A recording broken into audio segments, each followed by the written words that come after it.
Today's video, I want to run you guys through a pretty huge service that has finally been confirmed for the PlayStation 4 and PSN, long been available on PC and Xbox One. EA Access is finally making its way over to the PS4, and I know what you guys are thinking, an EA service, there's no way I'm going to subscribe to that, but EA Access has actually been one of the better subscription services in all of gaming, and it is an incredible value, and we'll go through everything that you get. Also, the PlayStation Plus freebies for the month of May are live right now. If you are a Plus subscriber, you can get them for free. For some people, they're not the best games in the world, but actually, if you actually play What Remains of Edith Finch or Overcooked, they're pretty good, and we'll talk a little bit about that. World War Z released a little while ago, 3 weeks ago just about, and the game is doing incredibly well from a commercial standpoint, so much so that physical copies are struggling to meet demand after a successful launch. And lastly, Monster Hunter World has been one of the most compelling and engaging experiences of the entire generation, and a Monster Hunter World Spring Update reveal broadcast is set for May 9th, so expect to hear more about that then. We'll talk that at the end of this video. First up, it was finally confirmed that EA Access is expanding its subscription service to PlayStation 4.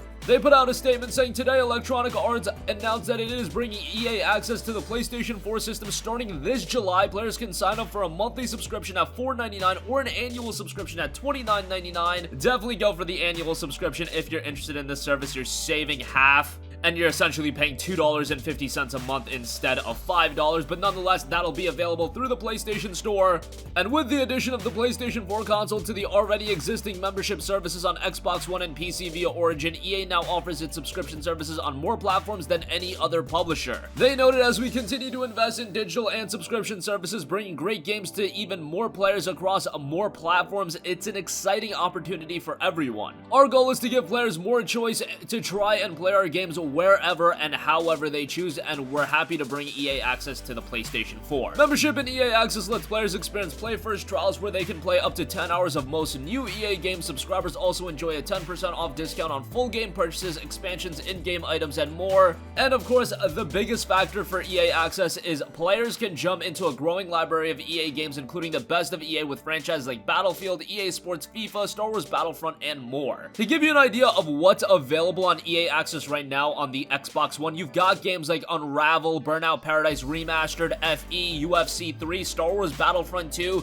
Need for Speed Payback, the Mass Effect titles are in there, Battlefield 1, Titanfall 2. You've got all of the legacy sports titles. Mirror's Edge Catalyst is in there, Battlefield Hardline, Dragon Age Inquisition. You've got Battlefield 4, and then you also have a bunch of games that are playable through backwards compatibility on the Xbox One. Unfortunately, with the PlayStation 4, no backwards compatibility available. Hopefully, with the PlayStation 5, all of that will be worked out and everything will be playable out the gate with EA Access. So if you assess it from a PlayStation 4 gamer standpoint, it's not as compelling of a subscription service as it is on PC and Xbox One, because that huge legacy of EA games isn't entirely available. They just added a bunch of legacy Star Wars games to the Origin Access program on PC.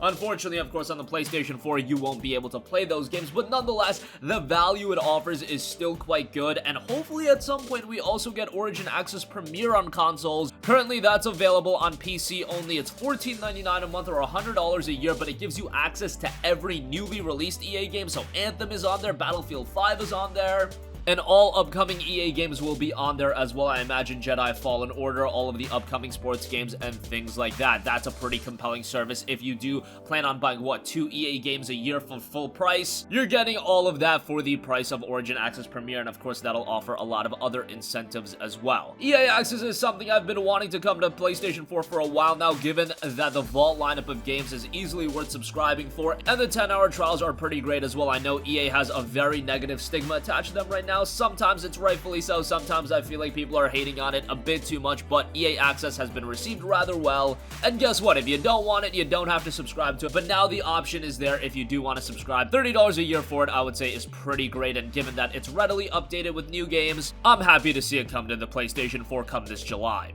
Alright, moving on from that, PlayStation Plus is a subscription service that I think the majority of you guys have, and of course, the May freebies were revealed to be What Remains of Edith Finch and Overcooked. Disappointing to a lot of people, but if you actually assess the games for themselves, yes, you don't have a big budget game in there, but both of those games are rather good. What Remains of Edith Finch is a pretty compelling story-driven title, and Overcooked is a pretty charming couch co-op cooking title, and both of those games offer something relatively distinct, and right now, they are available free for you to download. If you're unaware, What Remains Remains of Edith Finch is a collection of strange tales about a family in Washington state. As Edith, you'll explore the colossal Finch house, searching for stories as she explores her family history and tries to figure out why she's the last one in her family left alive. Each story you find lets you experience the life of a new family member on the day of their death, with stories ranging from the distant past to the present day. Very story-driven, light on the gameplay, so know what you're getting into here on Overcooked. Again, it's a chaotic couch co-op cooking game for 1 to 4 players. Working as a team, you and your fellow chefs must prepare, cook, and serve up a variety of tasty orders before the buying customers storm out in a huff. Sharpen your knives and dust off your chef's white. There isn't much room for error, and the stakes are high in these crazy kitchens. It's a charming game, one to not take all too seriously, but if you do have friends over or you just want a very charming couch co-op title, Overcooked definitely fits the bill on that end. And given that Overcooked typically does go for $17, and What Remains of Edith Finch is typically a $20 title, if you assess it from a value standpoint, hey,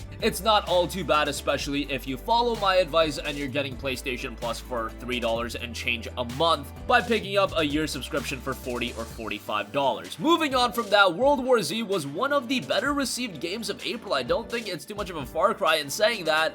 The reviews are a little bit of a mixed bag, but based on what I'm hearing from other people and actually talking to gamers and playing the game myself, World War Z has been received rather well. We all agree that it's not a perfect game, but it's a pretty compelling title in that it was released at a budget $40 price point, and if you want an engaging multiplayer game, cooperative game at that requires some teamwork, World War Z definitely fits the bill, and it looks like commercially it is doing rather well. Currently, in the UK, game is currently completely out of stock. Amazon UK can promise you'll receive a copy for 1 to 2 months. Best Buy in the US is sold out, and Amazon.com will have you waiting up to 60 days for a copy to arrive. Now, the question is, how many physical copies of the game were printed? This is the type of game I imagine more people want the digital route in picking up, but it seems like from a financial standpoint and commercial standpoint, this game is doing incredibly well. I don't think many were expecting this game to sell all too well, but it looks like, hey, it's doing pretty well, and given the fact that on PC, this was an Epic Games Store exclusive, they got some upfront finances from Epic Games, and the game seemingly did okay on the Epic Games Store as well.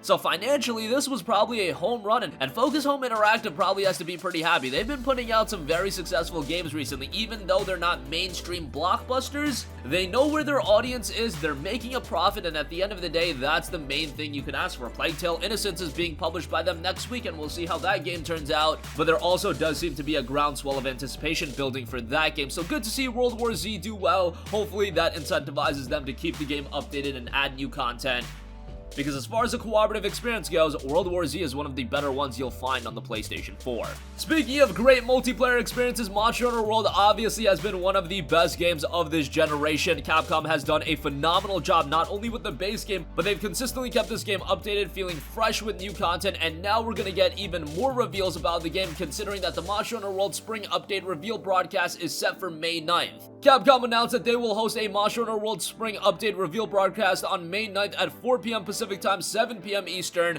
and you'll be able to watch it on Twitch. The program will feature the latest information on Monster Hunter World from the development team, including from producer Ryozo Sugimoto. It will also likely include new information on the Monster Hunter World Iceborne expansion, which is a paid expansion coming to Monster Hunter World. So up until this point, the majority of content for MH World has been free content. All of the updates have just naturally been woven into the game as free updates. However, Iceborne will be a relatively sizable expansion, and this will require some sort of monetary investment. We don't know what it's going to be priced at. I imagine $19.99 or $29.99. I would imagine at some point Monster Hunter World is going to get a complete version released. At this point, you can get the game for like $20 or $30, and at that price point, it is so worth it given all the content you get right out of the gate, and you can sink, what, 150, 200 hours into the game? Probably even more than that. I know people that have sunk well over 500 hours, and there are people that are constantly going back to the game. It's a game with a ton of longevity, just know that, and I'm sure Iceborne is going to add to that, and I'm sure Capcom has a lot of things under their sleeves in terms of adding even more content to the game.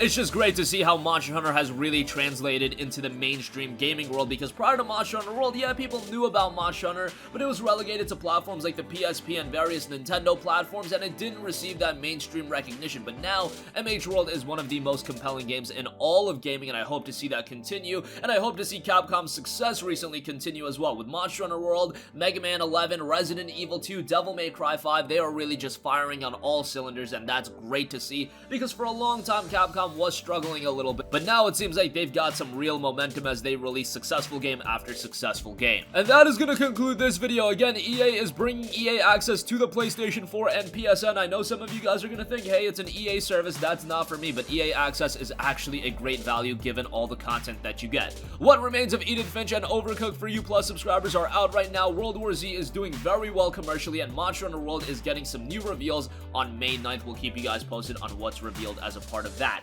That's going to conclude this video. Sound off with all of your thoughts in the comment section down below. Thank you for watching, and goodbye. Hey guys, we hope you enjoyed the video, and if you did, make sure to hit the subscribe button, and if you're already subscribed, do us a favor and hit the bell icon. This way you'll be notified whenever we post a new video. That's the best way to keep up with all of our uploads, and we usually try to upload 2 videos a day. And with the bell icon hit, you'll be notified whenever we do upload a video. As always, thanks for watching.